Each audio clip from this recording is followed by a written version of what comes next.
ভোটমুখী বঙ্গে তৃণমূলের অস্থায়ী কার্যালয় থেকে উদ্ধার বোমা তৈরির সরঞ্জাম। ঘটনাটি ঘটেছে শান্তিনিকেতন থানার অন্তর্গত প্রান্তিক উপনগরী বোলপুর পুরসভার ১ নম্বর ওয়ার্ডে তৃণমূল কংগ্রেসের একটি পার্টি অফিসে। গোপন সূত্রে পাওয়া খবরের ভিত্তিতে এদিন ওই অফিসের রাতভর অভিযান চালায় শান্তিনিকেতন থানার পুলিশ। ঘটনাস্থল থেকে বোমা তৈরির মশলা সহ বেশ কয়েকটি ট্রাঙ্ক এবং বেশ কয়েকটি তাজা বোমা উদ্ধার করে পুলিশ। ওই এলাকায় তৃণমূল কাউন্সিলর সঙ্গীতা দাসের স্বামী বাবু দাস এলাকাটি দেখভাল করেন। চলতি মাসের শুরুর থেকেই একই এলাকায় বাবু দাসের ঘনিষ্ঠ কয়েকজনকে গ্রেপ্তার করেছিল পুলিশ এবং একটি হোটেলে মধুচক্র চালানোর অভিযোগে সিলও করে দেওয়া হয়। আর সেই ঘটনায় ৩ জনকে গ্রেপ্তার করা হলেও বর্তমানে তারা জামিনে মুক্ত হয়। ইতিমধ্যে এই ঘটনায় ৭ জনকে আটক করা হয়েছে। বর্তমানে এলাকা জুড়ে ছড়িয়েছে ব্যাপক চাঞ্চল্য।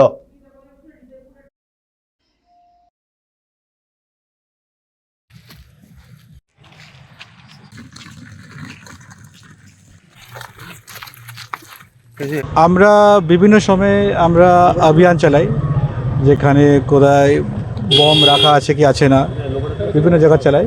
তো সেই হিসাবে আমাদের অনেক সোর্সগুলো আমরা এঙ্গেজ করি। তো কালকে রাত্রে মানে আজকে আর্লি মর্নিংয়ে একটা খবর আসলো কি একটা এখানে একটা অ্যাবেন্ডেন্ট হিসাবে কিছু বমগুলো রাখা আছে।